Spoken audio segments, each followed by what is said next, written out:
Hello everyone and welcome to Helix Plays Games. My name is Richie and joining me this week is the host of the ClickerCast at CyberChris2077, Hello everyone, Mr. Chris, and also Mr. Rob. Just a regular hello from me. I want a better hello from you, Rob. Give me a better hello. No, I want viewers to deserve a better hello. Okay. You get what you're given and like it, okay, so. Oh, well, fine then. Maybe it's I like should just Ubisoft tell you. Staff. Yeah, we'll get into that in a bit.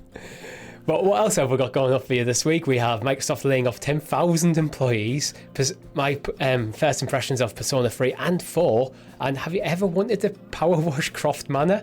All that and much, much more on this week's XPass.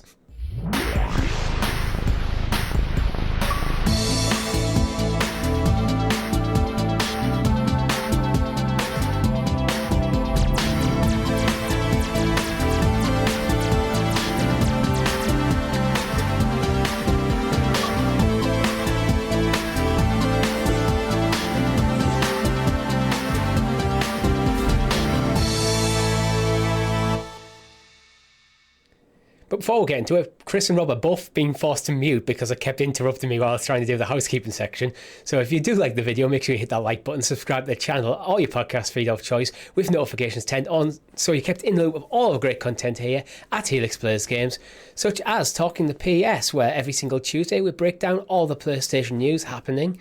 We have our ClickerCast where we break down HBO's The Last of Us live at 8 p.m. GMT, and Chris is very much trying to distract me there. No, 8 p.m. it's the ClickerCast. It's like it's the Oh, thing. I thought you were just That's trying what to it is. distract me. No, Right, I was yeah. just doing a little dance for your enjoyment. That's like the ClickerCast thing. All right, yeah. 8 p.m. GMT, ClickerCast live on YouTube. We'll see you in the chat for that one. Our live streams every single Thursday, where most recently you played Back for Blood. And over the weekend, I dropped two first looks at Persona 4 Portable and Persona 4 Golden. Both of them played by on XPass and Xbox Game Pass, and we'll talk a bit about them in a little bit. So, Chris, you got your microphone turned on. You're behaving yourself now. I've calmed down now. Yeah. So what have you been playing? More of The Witcher 3 this past week. I'm well aware we've got a ton of Game Pass games that have dropped, but none of them really tickle my fancy. I'm holding out for Age of Empires, console and cloud edition. We're talking about so in the that in a bit. meantime, I jumped back into The Witcher, gone on my adventures with Geralt and getting familiar with it, enjoying it. Runs good. Yeah. We talk a bit about more of that tomorrow on Talking the PS. So if you want to know Chris's impressions so far. Yeah, I will say as well, there is I don't know if you guys noticed, there's a boxed next-gen version of The Witcher 3 coming out. So like an actual physical copy that they've announced this past week. And weirdly enough, they're keeping the same box art from the Game of the Year edition from like 2015. They're just not, it's like the same pose of Geralt, but with all like the new awards, like winner of 10,000 awards, like on the side instead of Game of the Year. I think you've got an opportunity to repackage it in a totally next gen in Series X and PS5, and you opt for the exact same cover art. Yeah, but like for the effort it takes to do it, to get more sales, right? Like I just think something jazzier. Like you see it with books and not such, where they kind of fold in, like if there's a TV counterpart, they'll give it a new skin and go, oh look, Henry Cavill's on the front of the Witcher series, and then for the game, they're just like, we don't have any other imagery of our main protagonist of this whole series. It almost make it a bit of more of a collectible if they change the art. Yeah. Just so people who have the original one might double dip, but I don't think CG Projekt Red are that company that they want you to double dip. That's why I think they've been very much not, even when PlayStation's like, you have to pay for the upgrades, CG Projekt Red's like, no you don't. It's just an odd choice from a visual standpoint, because it's weird. Yeah, all right. Rob, anything interesting? A lot of it's been PlayStation based. The only other game I've actually played this week. Not in this podcast. Not in this podcast, no. Does anybody remember a game called Warzone 2100? I think I vaguely recall a demo of it. It was like a 90s kind of... It was one of the first things where like you build your own kind of like little tank thing almost, and like you're like a tank designer, and like it was like set in like a post-apocalyptic world. And it was, I don't know why I decided to play it. I just did. Command and Conquer is why I decided to play it, because it looks exactly like bits of Command and Conquer. It is a little bit, yeah, but it's more kind of like, it was the first kind of like 3D game, I guess, I ever played. It and you could like choose when you build your tanks. You could choose like what weapons they had and like what tracks they had and stuff I like this. remember this game. This game was awesome. This game, they should need to remake this game. This game needs a remake, like straight up. Yeah, it was fantastic. So I put a bit of time into that. But I don't know why, as I say. Is that on Game Pass? No, I had to go on the do you know, like the like abandonware websites where it's like old abandoned games. Yeah, it's not in circulation anymore. I'm pretty sure I had it on a PlayStation demo disc. I wonder if they're on good old games. I had it on PC and like it came in like a massive box like this with like with something. That's just how you used to buy PC games. Yeah, big cardboard box for some reason. It's all the installation rules that had to come with it. I think back in the day, Windows 98. Potentially, yeah. But yeah, it was a good little game. It might be free on Steam. Oh, okay. Free on Steam. I haven't checked. I just seen a forum that people saying it's free on Steam. Well, what's on 2100? Hey, we're not far off 2100. We might be looking. No, that's a sad thing. See the year 2100. Verified, it is free on Steam. Yeah, so you don't need to go to dodgy abandonware websites. You can just get it on Steam. Yeah, but for anybody who's kind of in the our like kind of early 30s age group who likes an RTS game from the past, then definitely check this out. Like our entire demographic. I might add it to my library as well for a bit of nostalgia. You mentioned I know you were playing Command & Conquer last week, Rob. Have you ever checked out Tiberian Wars as well? Oh yeah. It was like it's kind of a mid-tier kind of Command & Conquer title for me, but yeah, it's definitely got some enjoyable elements to it. So I feel like I learned about it after Red Alert 2. So it was like almost like a weird going back in time to an older game, but it's the same, but lots of like the Red Alert series has always been my mainstay with the franchise. But yeah, need a number 4. That's what we need. Well, I guess you can't really do it now. Can't you? I think it's problematic to have like every female in that game. Ends up wanting to have sex with you because you are such a good commander. Like Eva, whatever she's called. Like Tanya. You can modernize things a bit, like while still keeping the core gameplay. It's like, you're a special operative. Yeah. You're a special operative now. He's your tiny tank top. It's 2010. It's your classic, almost like your classic like RPG thing. It's like, oh, the guy, he's massive plate mail armor, women, tiny bikini, equal defense. Yeah. Definitely games made for teenage boys, as was the entire 90s kind of game scene, I guess. It's available on Origin right now. It takes place in 2062. Terrifyingly close. No, it is, yeah. Interesting. But before we actually get into the news of the show, I think I'd like to just take a moment to say goodbye to Google Stadia. Because, I mean, it's the origins of the channel. I mean, XPass actually replaced Sounds of Stadia, our weekly Stadia podcast, which literally is what we started our content creation journey with. Mm-hmm. And this is kind of like, the first week where Stadia is no longer a thing. I know you mentioned about games we're playing there as well. I did have a hankering last night to play a Worm game. Yeah. Just so I had a spare like 20 minutes. I played a little bit of Worm game since our stream, but not much. Yeah. It was like, oh well, what could it be? I had this thing where actually I just went through my library and I didn't play anything. I was just looking through the game list and going, kind of almost like reminiscing about some of the games that I'd really enjoyed over the years, over the last 3 years with Google Stadia. Yeah. Well, yeah. Sad times. Good times. Spiritual successor, XPass. And I hope everyone who's affected who works there lands on their feet. Yeah, because not only have we got some news about Microsoft layoff, but Google just laid off like 10,000 people as well. Alphabet have as well. Collectively, 20,000 people in the tech industry lost their jobs within like 48 hours, which is like, considering the amount of money these companies have, it's crazy how they can sustain. Do you want to introduce us to the news, then we can just dive straight into that topic? Yeah, I guess I can do. The excellently exuberant Excavate Xbox expose, aka The news. The news.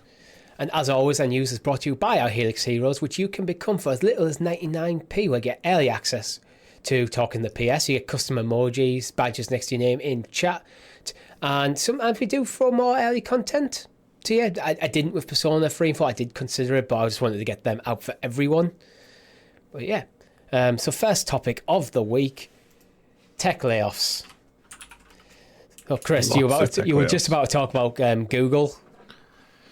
Just shit, isn't it, really, all round? Microsoft laying off 10,000 people, Alphabet/Google laying off 10,000 people from industries that it probably had the most successful time over the last few years with the pandemic and everyone working from home and technology being embraced.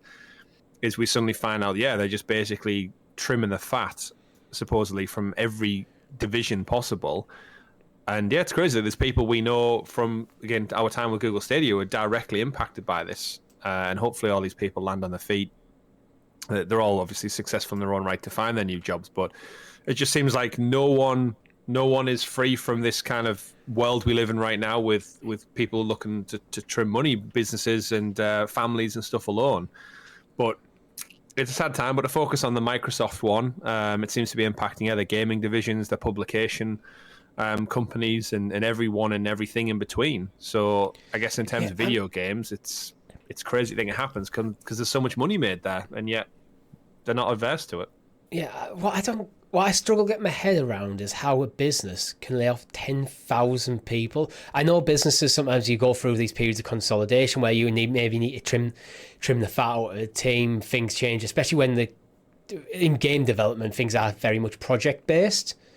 So if people might be brought on for a project, and at the end of the project you no longer need someone filling that role, or the next project doesn't really, there's stuff like that can happen. But to 10,000 people, it just feels like a very arbitrary, cold, calculated, we just need to cut costs, get rid of 10,000 people, rather than an intelligent, targeted, like, let's review what each team needs, trim the fat. It just seems like kill, just get rid. Yeah, I mean, they're not killing them, to be fair, but yeah, it seems getting rid of this many people. So it happens in every industry where it happens in the one I work in, it happens in the fields that my parents work in. It seems like companies are just cutting budget requirements and setting roles and expecting other people to pick up the slack, where you've got people who it was never part of their job description, doing things that their boss used to do, but their boss has been laid off, or vice versa, and responsibilities are all dished out. The Microsoft CEO did come out and say that this apparently only classes as 5% of the company's total headcount, which just shows you how big of a company Microsoft are. 10,000 is only 5%, but it's 10,000 individuals and lives and families and livelihoods that are impacted by this. And it's just crazy thing a company as cash rich as Microsoft can't sustain it a little bit more. But I guess it's like, is that just like companies like growing to such a size that it becomes unmanageable? Well, this is so like the thing. Go for it, Rob. Okay, I was gonna say, like, the thing with Microsoft is they kind of, as a business, they go through these they're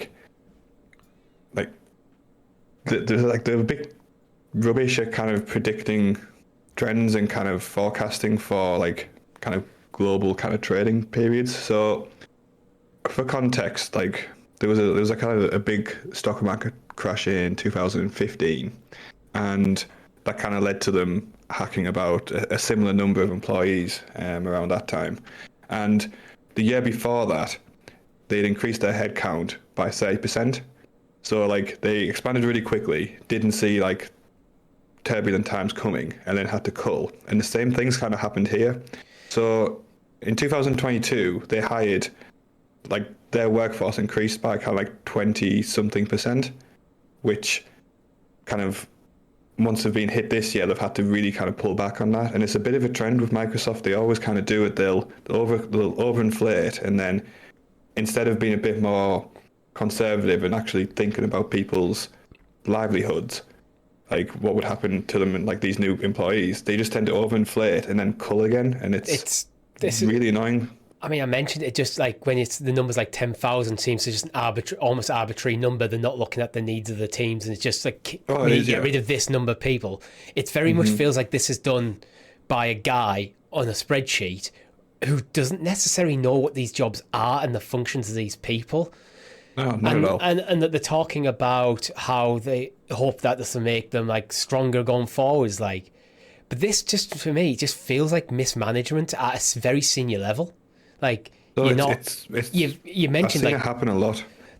taking So, on probably way too many people, and the result of that they have to cut people. But if you're constantly going through that cycle, I can't see that as anything other than mismanagement. To be honest, I mean, I'm there's only two used to elements to working it. in There's a bit small of businesses, so yeah, there's a bit of mismanagement there. Like obviously, like a company the size of like Microsoft, like they're a lot less agile than say like a company I work with, for example, and when I do my consulting and things like that. So there's an element where they'll get carried along because they have a bigger sale, and like if you imagine like the wind is the general state of the world and things like that, so they do get carried along bigger.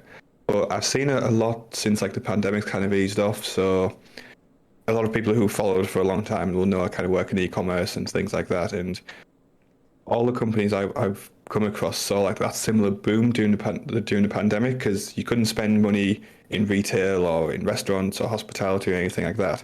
So you spent it online. So all these companies kind of expanded, thinking like this spike would just continue going up. And this year you've really seen like a correction, and they haven't like anticipated.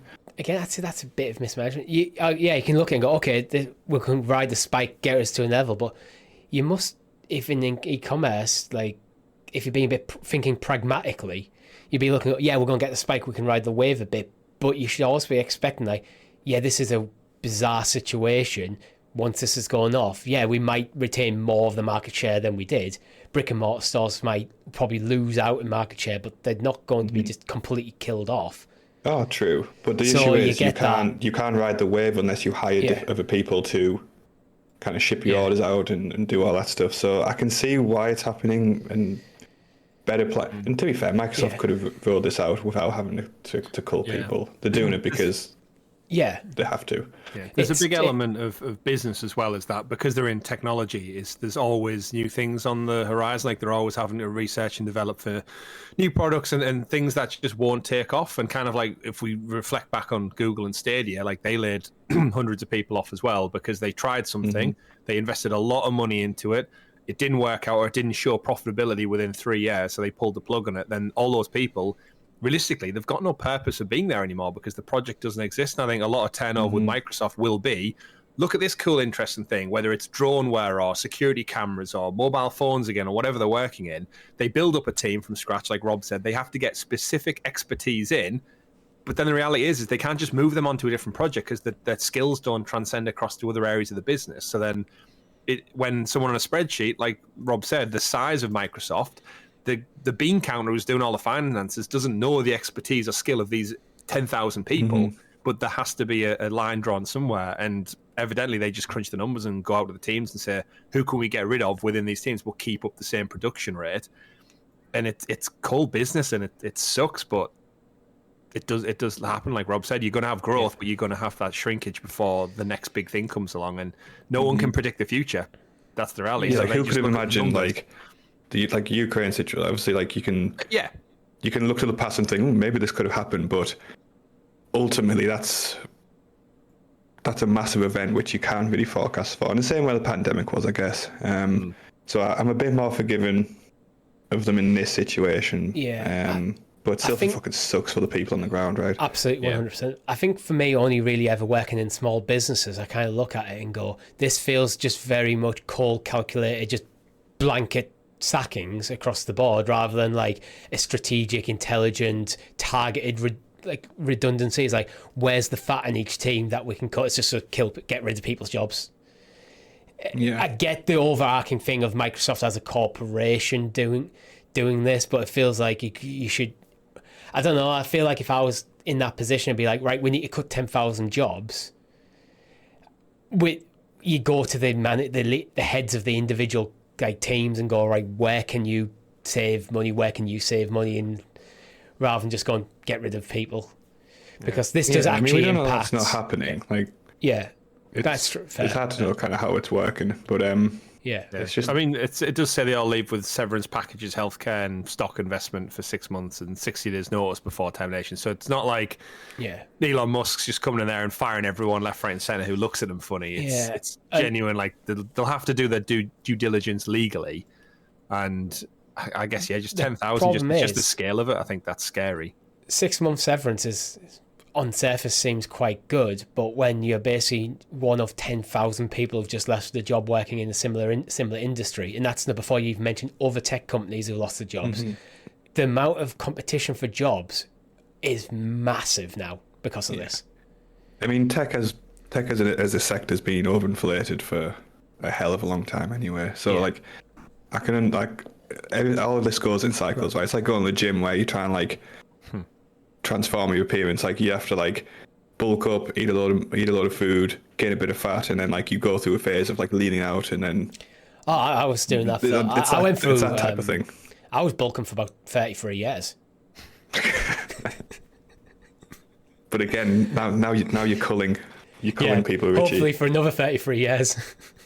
Yeah, just think of like this, like your kind of fat cells as like staff, and you might be a bit more forgiving on Microsoft kind of taking people out of it. This went into an odd metaphor. We should touch on actually the reason we're talking about this, because it does actually impact the Microsoft gaming divisions, because we know Bethesda, the Coalition, and 343 Industries have all definitely been affected by these, and reports suggest 343 has been hit especially hard. With like, I think I'm looking for the name of who's the creative head, Joseph Staten, head of creative, and the head of creative on Halo Infinite will be leaving 343 Industries but stay within Xbox. So there's an odd factor that comes into the video game world, because we know about Bethesda being part of Microsoft. Like, the reality is there'll have been a lot of duplication of job roles with that merger, where people who had jobs at Bethesda, they already existed at Microsoft. So you've kind of got that consolidation moment when two, say, line managers do the exact same thing, but there's only one team to manage. So there will have been that kind of crossover where there was inevitably going to be losses with any merger, because that's the nature of it. In terms of video games, you've also got that twofold hit of, if a game doesn't perform, someone has to kind of be reviewed for that and say, like, well, why didn't this game hit the standard? Why aren't we seeing the return of investment on this? And as people who are like new to the Xbox ecosystem, 343 is basically potentially like going to be thrown under the bus, like sacrificed to the wolves kind of thing, as Halo Infinite wasn't received as well as it should have been. It's getting a lot of backlash from its hardcore fan base. And what do we do next? And it seems to be that 343 is not going to be the lead on the next Halo game. And there's going to be a big shake-up with it, because I think Infinite, being the flagship franchise for Xbox, not landing the way it was is crazy to say, but like, is it still classed? It's like, it's such a hot property for Microsoft and Xbox as the figurehead. It cannot go wrong, and it has gone wrong. And I think the patience is starting to run out. Are they approaching with Halo more misses than hits? I wouldn't want to comment as someone who's not played them. That is. I'm going to put that question at the comments, if like you've been with the Xbox ecosystem longer than we have, because I know things like Halo in the Xbox and Xbox 360 era seem to be like the hot property in first-person shooters. Yeah. Then I basically had nothing about it, while admittedly not an Xbox person at the time, during the Xbox One generation. And Halo Infinite seems to have mixed reviews. I don't think it's like reviewed terribly. How many big streamers actively stream Halo multiplayer? None that I'm aware of. They don't? I don't know. Yeah. It's like its position as a first-person shooter kind of hot property is just gone. Yeah. My perception is it's been on a slow decline for years, since like their initial 1, 2, 3. Yeah, I think Halo Infinite was meant to be a resurgence, a return to form, but then it just, I mean, if you remember, that game actually got delayed because it looked terribly initially. Yeah, and they did say they were going to have a 10-year plan for Halo Infinite. That's why it wasn't a numbered entry, because they were like, this is going to be Halo for the foreseeable, and we'll add content and passes and maps and such. And then, because of the way the maps came out, the season content that dropped before Christmas was like very threadbare, and yeah, now like leadership are leaving, and you really do have to question like who is it? And now they have Bethesda. In all honesty, I think it would be a really good PR move to shift Halo and give it to like id Software instead. It's like you've got someone who's like I could get behind it. it was just so tried and tested in making terrific first-person shooters, and we've seen that in the recent releases of Doom. Like you own them now. Oh, is it Machine Games that makes Wolfenstein? Wolfenstein, yeah, but they're doing Indiana Jones, so they're preoccupied. Yeah. But like we had Doom Eternal came out like a year or so ago. I feel like you're not shipping them out to a third-party company. You literally have an in-house team of experts ready to go. Doom and Eternal will be about 3 years, Chris. Doom Eternal was meant to be a Stadia launch title. I'd say last year. Yeah, you said a year or so ago. It's like closer to 3. Yeah. So I mean, you've got the team there, and I just think it gives 343 maybe an easy out while they can. Do you have to admit that you're just abandoning Halo Infinite then in that plan? No, I don't think they can do that. I think they have to commit to Halo Infinite, but I do think they needed another entry to do it. 343 was built to make Halo. That's the questionable thing. It's like their sole purpose was Halo, and they haven't. When they took over from Bungie, they've seemingly not done it right. But again, it's hard to say, having not played or enjoyed them. I don't really know the ins and outs. I just go off what I hear and read out there in the world, and it's a shame. Again, this is a franchise that revolutionized the first-person shooter genre, especially in multiplayer. It's like it feels like they should be. It doesn't feel like one of them franchise where you go, you know what, maybe it's time to sunset this, or at least put it aside for a while, then have a resurgence in 10 years. It feels like you do need to kind of find a way, find that bottle, that magic again, because it feels like they just need to find that special thing. And maybe a changing developer is the answer. Yeah, I think it would just shake it up. But back to the layoffs, what you said, like the 343 in particular, it's up to a third of their workforce that are getting laid off. So within that 5% of Microsoft in total, that's a third of their team gone, which if they're supposed to be working on the next Halo thing, reducing your team by a third is not a good look if you're wanting a better outcome.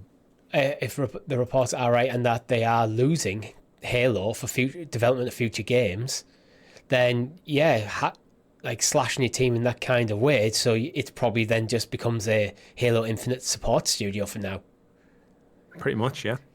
Do you need to have any people actively developing a new game from the ground up?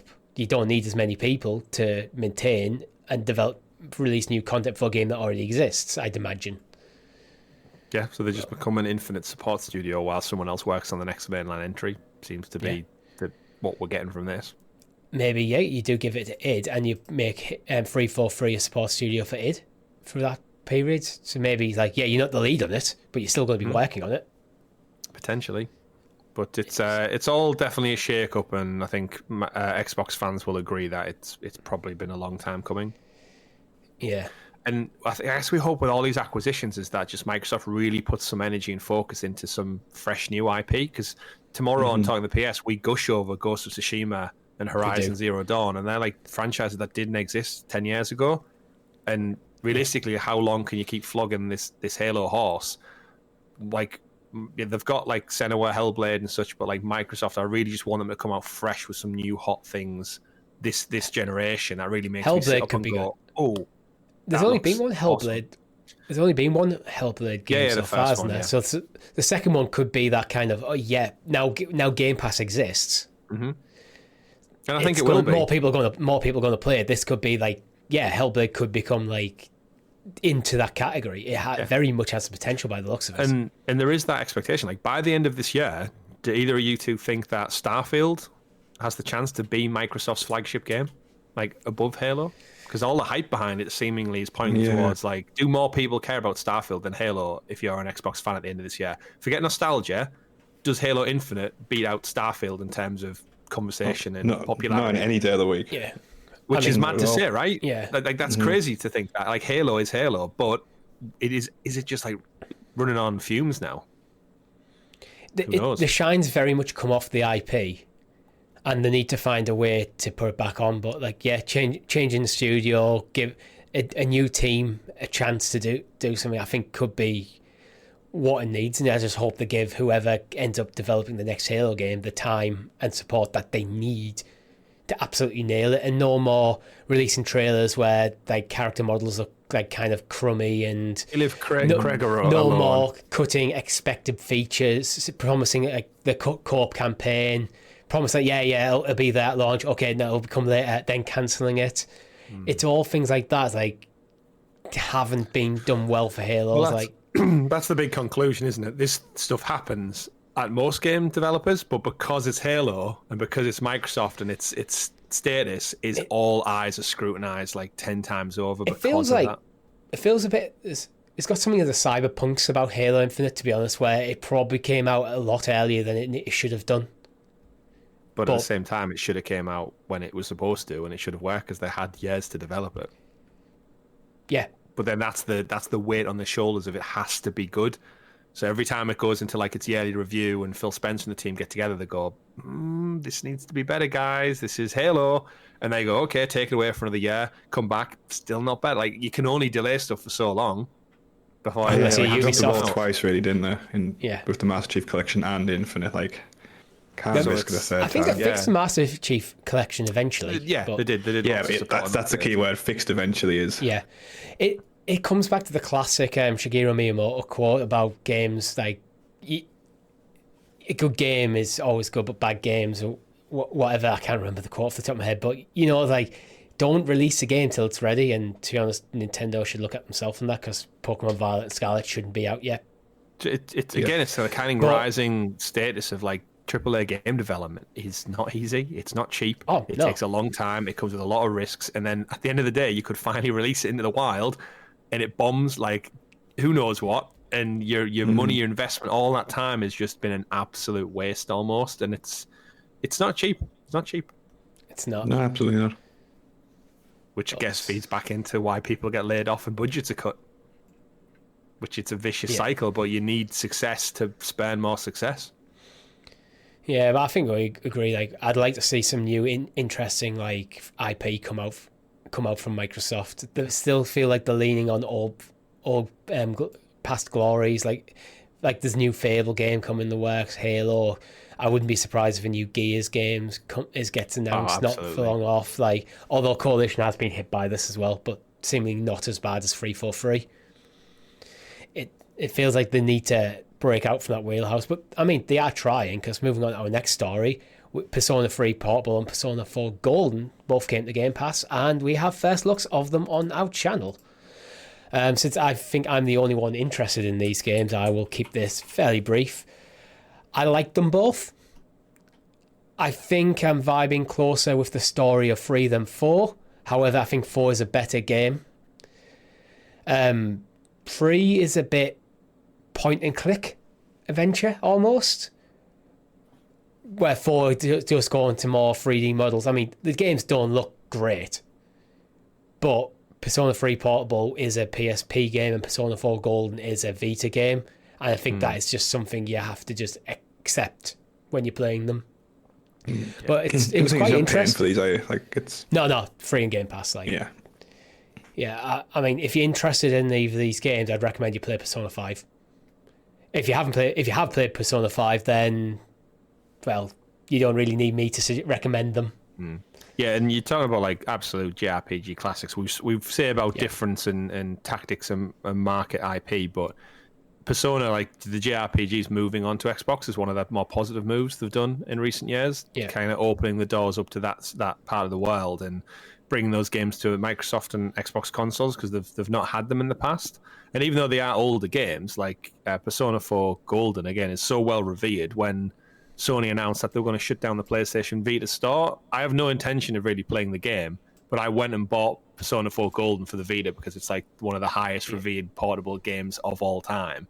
And I thought, you know what, even if that off chance I want to play it, I want it on my Vita as like, just to be sat there waiting for me for that one day I get 120 hours of my life to put free in it, which I'm well aware is probably That's never not going to happen, Chris. Probably never. But when it was like £12, it was like, you know what? The shop's closing down. I want to own it. Everyone who's got a Vita says Persona 4 Golden. So these games are not for you, Chris.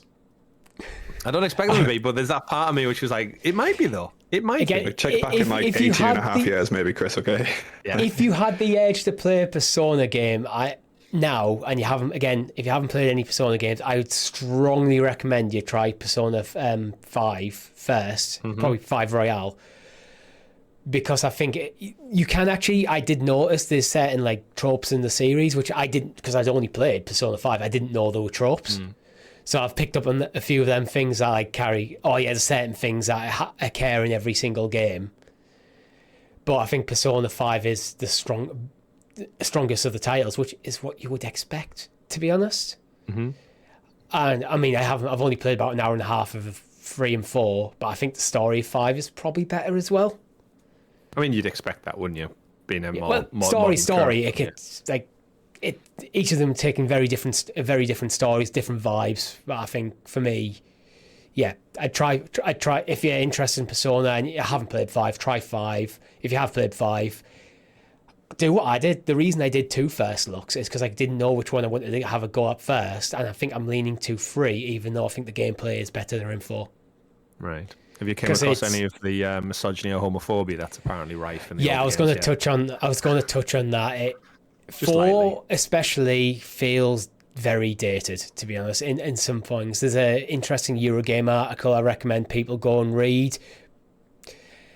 There is some things like pretty much one of the female characters, because you're set in like a high school, so you're looking like these are like late teenagers, and some of the comments from teachers and like one girl, she got hit on twice in the space of like a single day. Like it's a very horny game in that sense. Like, yeah, I'm looking at one of the screenshots now that says like Yukiko-san is back. That was good. I'm glad the only cutie in the class was able to return. Yes. Wouldn't you guys agree? It's like that's the teacher talking to the students right there. Oh, This is just wrong on so many levels. There's so many safeguarding issues around. The main teacher for the class you're in is a straight up dickhead. Like, and paedophile by the sounds of it. Maybe not an actual paedophile. There's nothing I've played of the game that suggests Is he the main has villain? done anything. I don't know. It's like the big boss at the end. But he should not be working as a teacher, put it that way, in my opinion. Like, he's very much got a chip on his shoulder about pretty much everything. But there's also stuff like I haven't played in the game that potentially like problematic things when it comes to homosexuality and stuff. There could be potential issues in the game for a new audience. I mean, so take it as you will. I really don't know. I think that's the sort of stuff you kind of have to make your own judgment on. But again, with the concept of like time, we all know stuff was different back in the day. Just like if we go back to like the 1950s and 60s, like women were treated differently and stuff, and amongst other far worse things. And yeah, if this was a brand new game, I would say absolutely never touch this thing based on the Eurogamer review. However, with it being, if you are able to kind of go, this is a project of its time, I don't agree with things like the representation or how characters act, but I am playing this as with that understanding. Fine, but if you're also like, no way in hell I'm touching this, I think that's fine as well. Again, you need that sort of stuff. I think you have to make your own what sits well with you or not. Also, you have to remember as well, different countries culture. and different cultures, like they progress on different social issues at different times and at different paces. Like, there's different priorities and stuff. Yeah. Based on like the culture, like some countries are like very prude. Like I think America's quite prudish with like sex stuff, where they seem to be quite okay with violence. Yeah, and where some countries are like, nah, sex is fine, but don't do any violence. Different cultures. Yeah, so I think like even like American TV, you can gut someone with like an AR-15, but like show like more than 3 seconds a tit, and it's like no, it's done. Yeah, Game of Thrones changed all that. Yeah, I'm well aware I just offended a lot of people by dropping that C-bomb randomly in the middle of a Persona conversation as well. Yeah, it's fine. This is definitely I'm definitely going to flag this as like strong language. Apologies. If you felt that was offensive, listen to this. Richie, just put a big bleep in there. Can you make a note in the doctor to ride me on? Because I'll forget. Oh, hang on. 41 minutes. Yeah. 41, 42 minutes. Right, so the ball's definitely in their court when it comes to if you play it, Richie. Yeah, kind of make your own decisions on it. I'm vibing a bit more with the story of 3 rather than 4. But yeah. Well, I think let's move on and have a rant about Ubisoft. So let's start with Yves Guillemot. We talked about him last week, about his, when I find the article, his comments regarding the balls in your court. Basically, I'll quote directly from this, reading from gamesindustry.biz. The ball is in your court to deliver this lineup on time and at expected level of quality and show everyone what we are capable of achieving. That's Yves Guillemot to his staff. Anyone want to touch on that before we go further? Should I maybe I'll just say something quick because at a much smaller scale, I've been in charge of running a business and a group of people with complete autonomy, as an owner would have. Anything you do as a CEO or a managing director or an owner, you have a vision and then you take stock of what resource you have, whether that be kind of what talent you have, what people you have, how much time they have, and kind of all that type of things. And your only job is to make best use of that resource to enact your vision. And I don't think he's had a proper vision for Ubisoft for a hell of a long time. And B, I don't think he's enabling his staff and kind of his resources to enact that vision. So from my definition of what a leader should be, he fails on both parts. And then he's also not taking any form of accountability for it. Yeah.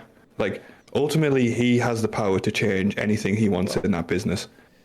Well, my biggest criticism of Ubisoft over the years is Ubisoft feel like all the games are just manufactured. They don't feel like they're developed. They're not doing anything interesting. It's off a production line is how I refer to Ubisoft games. They seem content to put 7s and 8s out constantly. And then in the multiplayer space, it just tends to be the following trends, but 5 years too late. And then put a 7 or 8 out when there's 9s and 10s in that space. Yeah, and it's his job to kind of figure out what. Yeah, he has to match his business to the industry and to the audience, and he just seemingly can't do it and is lashing out like a dick. Yeah, it's the production line's no longer functioning because the industry's moved on. He's looking at this production line he's built and going, "Why aren't people happy with what's coming off? It must be my developers." It's that lever must be broken on the production line, which is making chimney sweeps in 2021. Right. Where the problem is you actually have a production line in a creative industry. There needs to be some level of yes, we need to make games to sell, but it is, no matter what, it will always remain a creative industry. And if you're not innovating, if you're not doing anything interesting with your IP, then you just get left behind. And that's what I think's happened to Ubisoft. Yeah. Yeah, I perceive Ubisoft now to just be, they're the golden child to shit on. Now Stadia's dead. Just from my little insular world that I live in with gaming, because now there's no negative Stadia articles because you done it. You killed them, they shut down, they're gone. Now Ubisoft's it's like when the kid in class who always gets bullied moves to another school because he's had a terrible experience. Then everything, just all the anger and hatred from these bullying kids gets funneled to the next person. And that seems to be Ubisoft at the moment. Because I feel like we're just going to get so many articles now because it's cool to just kick them while they're down. And stuff like all the stories this week about the ball is in your court line. I feel like that was probably just a flippant comment from an older middle-aged man who was just there we go, we've made the changes, we made the announcements, done some delays, restructuring announcements. Back over to you, team. But because he's worded it as the ball is in your court, that's now this article. And I feel like it's not is it realistically that harsh that a CEO is saying the ball's in your court to do your job? At the same time, I feel like it's a lot of conjecture. I think it is in the context of how shit they've been recently. Yeah, he's seemingly taking no accountability. That's my problem with it. It's seemingly he's taking no accountability for Ubisoft's recent failures. He's pointing it to his staff rather than going. He doesn't say it's you's done it. He literally says, "Oh, it's over to you. The ball's in your court to get on with the work." Again, he doesn't say you're all shit, you're all bad. It's sort this mess out. He's the ball. He's literally saying it's back over to you. Yeah, we don't have the full context about that, but Kotaku, reading now again from gamesindustry.biz, Now, Kotaku reported that Guillemot held a meeting on Wednesday with staff allowed to submit questions ahead of time. One such question read, "The ball is now in our court. For years it has been in your court, so why did you mishandle the ball so badly? So we, the workers, have to fix it for you." Mm-hmm. And his response was, "I heard your feedback and I'm sorry this was perceived that way." What do you want him to say? Again, it's for me, this is just him not taking any accountability. That if this report is right, his staff have called him out on his lack of accountability, and he's went, "I'm sorry, you think that," rather than going actually taking some. That's CEO though, isn't it? That's like CEO 101. Yeah, the buck stops with him. It's like close to politician levels of like non-answers. But the reality is that the buck stopped at him when he gets kicked out by the board because of poor performance. So the next shareholders thing, no, he owns part of it. There's still shareholders who can vote for no confidence and stuff. Mm-hmm. But let's face it, he's not going to be around for much longer. Like I think that's the general perception. Like, we think acquisition on this. Acquisition, buyout, he'll be kicked out, new leadership management, something along those lines. I think part of like we talk tomorrow and talk to PS like there's more like closures and cancelled projects. I think that is consolidation to prep them for a buyout. Yeah, streamline and similar to what we're seeing with Square Enix, quite frankly, as well. Double down on the IP that we know sells, cut the crap, and then makes it more enticing. By the end as long as it doesn't affect Skull and Bones, Game of the Year 2026. 2006. Oh God, Skull and Bones. 2026. I think either way, so there's a big shake-up, and I think both Ubisoft and potentially Square will be acquired by the end of 2023. I wouldn't be surprised. Well, I don't know if the acquisition will be complete, but I think we'll hear about it. It might be like last year we were talking about Activision Blizzard. It might run on for a bit, especially if Ubisoft and Square are both kind of massive. Yeah, we've still got that precious financial year coming around as well. So I think either end of March, start of April, you'll start to see some big money movements in the world of business. Yeah, I think for now, Guillemot probably just needs to get his head down, keep himself out the firing line, because it feels like he's at a point where everything he's saying is just making things worse for Ubisoft. I mean, and that's he's not like to give him his credit, he's had a run of success until this point. Like he's done some shady shit with regards to like the kind of like toxic behavior like internally on Ubisoft, but like it's not like he's a CEO who's just came in for a couple of years and like binned it and then he's going to move on to Ubisoft. So to give him credit, like I think he's just misreading the direction of the entire industry, and I think he's just a bit out of like he's not in with the crowd. He's just kind of like I want to say too old either, but I just feel like he's out of the loop with the current market. And like you said, he fought off Vivendi, stopped the hostile takeover, and he's made Ubisoft what it is today. So like you said, Rob, credit where credit's due, but I think maybe his time has passed. I think it's the industry has moved on, and Ubisoft for me haven't moved on with it, and now they've realised, and they're trying to fight to get back, but they're trying to just respond to trends rather than getting out in front of them. The reason PUBG is a perfect example. Why was PUBG so successful? Because it was ahead of the trend. Mm-hmm. Mm-hmm. Fortnite managed to copy the trend very quickly after, and it understood the potential of a battle royale, understood what audience might go for that, and now they're one of the biggest games to ever exist. Ubisoft then, like, probably like 5 years after Fortnite went battle royale, came out with Hyperscape, and it wasn't as good as what was already available. That's the problem. Mm-hmm. Like, they're just behind the trend, and when everything feels off a manufacturing line, everything's a 7 or 8 out of 10, it just doesn't feel like good. They're not bad games by any stretch of the imagination. There's just better. Yeah. And when you constantly... I think the reason why Ubisoft comes under the microscope so often is they've got some fantastic IP. I think everyone wants them to do well. There's so much potential in them studios. Yeah, I want to be like excited about Assassin's Creed game again. Yeah. Which I haven't been for a long time. I want to be excited for Assassin's Creed Red, but in the back of my mind is Ghost of Tsushima. Assassin's Creed Red should have happened before Ghost of Tsushima. People were asking for it. Well, that's the problem, isn't it? When stuff's dragged out so long, people better you. And let's face it, Ghost of Tsushima is a better Assassin's Creed game than any Assassin's Creed game we've probably had in the last 5-6 years. So if Ghost of Tsushima 2 is going up against Assassin's Creed Red, I'm sorry, Assassin's Creed. Yeah, there's no hope in hell. Unless they change things around, and Mirage is actually changing things up. They're going back to the roots actually with a bit more for Mirage, which could be a good thing for that franchise. To rediscover that magic, then take it in a new direction. But at the same time, Assassin's Creed Valhalla grossed over $1 billion for Ubisoft, so it's the one thing that you almost might not want to change. Yeah, it's I feel like $1 billion. Like, why would you rock that boat too much? Because if you rock the boat, you end up with Skull and Bones for 8 years. Yeah. Should we move on? Go on, yes. So next story. Actually, a positive story for once, because I feel like this week on both this show and Talking to PS is quite a bit. I mean, when you start off with like 20,000 people in the tech industry being laid off, you're setting a tone. Yeah. Pretty early on. Yeah, I think there was quite a bit, and like tomorrow's PSVR, and like I'm quite skeptical over like mainly price point, but we'll talk about that tomorrow.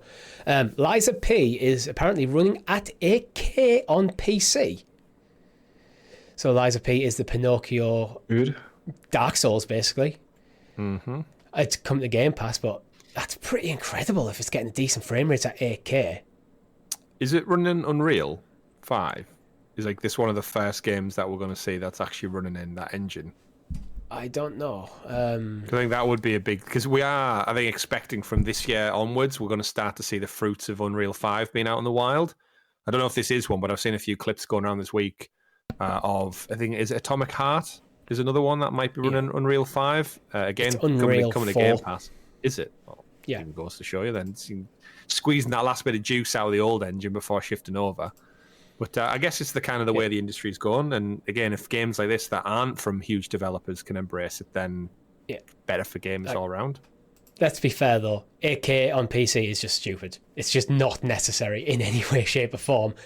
But it's an impressive feat and makes me very optimistic for its performance on, say, 4K. Because if they can get, say, steady 30 frames at 8K, 60 frames at 4K should be easy. Obviously, this depends on PC hardware, etc. But yeah, I don't think. Like, are we sure that 8K actually has a future as a medium? Because I'm not really sure. So. I think beyond 4K, you're hitting diminishing returns massively. I don't think I've actually seen anything in 8K before. I've just never came across 8K has a future for like billboard-sized TVs and stuff. For maybe like cinema experiences. Yeah, like the EU's banning 8K TVs because they draw too much power. There's no benefit. There's not. Honestly, I think if you put a 4K TV in front of most people and an 8K TV and went spot the difference, didn't tell them which one's which, I think most people would struggle to see the difference unless they're like getting close and like looking at the pixels and stuff. But realistically, that's not how you'd watch TV. Yeah, so that's why I'm diminishing returns. Yeah, like me I tested my PC in 4K and like it's a decent like kind of PC setup, and like even then I'm like, ooh, this is starting to like not struggle, but it's 2K seems to be the sweet spot for PC with the distance to the monitor, because is it like Retina from Apple? It's like the importance is like it's not just your pixel density, it's how close you are, and because the further you are away, like the more resolution you need to push, the bigger screen, all that sort of stuff. But yeah, this game looks cool as fuck, by the way. Yeah. Oh yeah, steampunk Pinocchio just beating the shit out of people. Like regardless of resolution, the game looks fun, and it's Game Pass. So yeah, looking forward to it. Going to do a first look when it drops, Chris? I might do, yeah. Again, I'm not a Dark Souls person, so it's like maybe this gets you into the genre. What's going to get me to try out? And it's like steampunk Pinocchio. Yeah. Why the hell not? Such a ridiculous combination of so many different things as well. Yeah, but it works. But surprisingly. It does look that's a crazy thing. It does work. Name's still stupid though. Yeah, it seems like I'm watching a few trailers at the moment. It seems to be like quite action heavy. It doesn't seem like very, you know how Dark Souls can be very methodical. You're kind of waiting for the opportunity. It does seem a little bit more slashy, with not going full hack and slash. Yeah. So I think it might be a bit more forgiving in that sense. I hope so. Yeah, should be good. Keeping on spec side, Dead Space has apparently 2 performance modes. So I want to just use this as an opportunity to just talk about performance modes in general. Because what are your thoughts about performance modes, like toggles and stuff, for this current generation of consoles? A strange one for me. Yeah. So like, I get like the benefit of it, but it does make me cautious that kind of performance modes, like the kind of like the base performance, like has more permission to run poorly than if they didn't exist at all. If that makes sense. It can seem like a bit of a scapegoat where it's like, oh, like this game's kind of like done whatever. It's like, oh, well, that's because it's not in this mode or whatever. And it's like, well, I like the simplicity of console games, just to press start and it runs how it's intended to run, and I don't have to fanny about with like settings or updating drivers and shit like that, which I do on PC. Yeah. That's an appeal for me. One of my thoughts is this generation was meant to was almost sold as this is the generation where you'll play 4K natively, like this is what this generation should be about as a step up from the last generation. But everything so far seems to be, if you want to play at 60 frames per second, you need to use a performance mode, which it's interesting when you go back to Stadia how much shit Stadia got for that, and the PS5 is doing the same thing. Oh yeah, but Stadia was whipping by, right? It's Ubisoft now. I don't really care much for it. I've never been that much of a snob when it comes to performance. Well, I don't know whether I just haven't noticed it. I've heard people say like once you notice it, you can't go back. Yeah, I don't think I've hit that point in a game yet because I don't know. I'm there for the game more than I am. Unless it runs like buggy as shit and stuff, it doesn't really stand out for me. I noticed it going from Plague Tale Innocence to Plague Tale Requiem, because Innocence was running at 60 frames per second. Requiem, while looking much better, was at 30 frames per second, and it just didn't feel as smooth, as slick, even though it's visually prettier. I almost wish I could have toggled the performance mode in that game. Just You'll to probably get a patch in like 3 months. And I'm playing this on a 1080p monitor, so it's like, I don't need this game to be trying to push like higher resolutions, and I'd rather play 1080p at 60 frames per second. Well, I can't play like at 4K because I don't have a TV to do it, but yeah, that's kind of one of the things I just wanted to bring up on this topic. Just like, cause I get your skepticism, but I am actually somewhat in favour, because if I can drop the quality just a bit and get better frame rate for a lot of games, I think that works better. Yeah, I'll give you that. I think it's just, for me, it's just as with Chris, I'm not at that point where it needs to be it's game specific for me. Some games I think are absolutely fine at 30 frames per second.